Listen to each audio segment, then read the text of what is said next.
Hi guys, welcome to Adulting 101, College Edition podcast series, where I'll be dishing out the true reality behind living on your own in college. I'm your host, Alyssa Bettamarco. This podcast will discuss important lifestyle tips in order to have an easier transition into adulthood as a college student.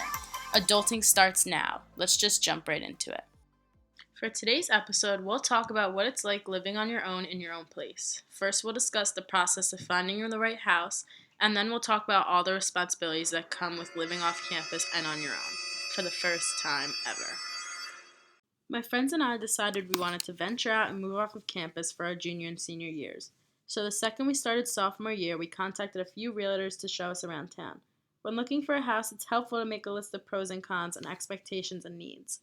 When we started looking at houses, for example, we knew we needed one with 8 bedrooms because there's 8 of us and we each wanted our own rooms and privacy.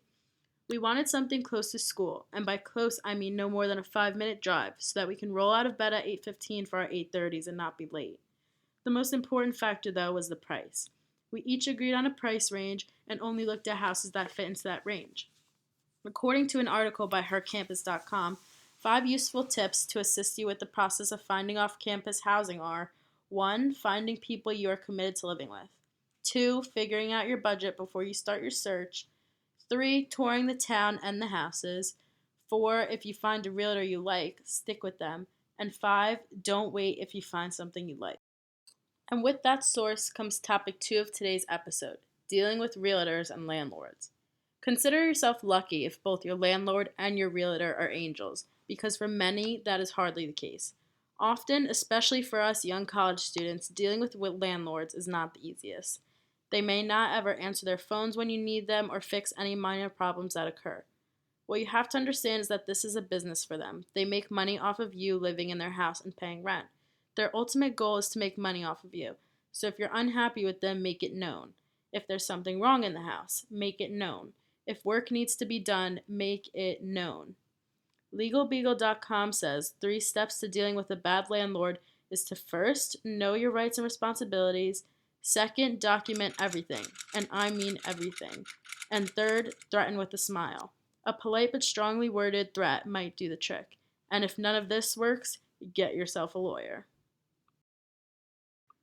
Now I'd like to introduce my guest speaker, Kristen Paterno, who's a first-time off-campus resident.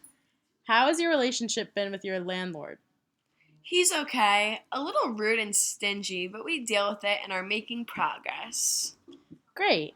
What are some key things you looked for when searching for a house?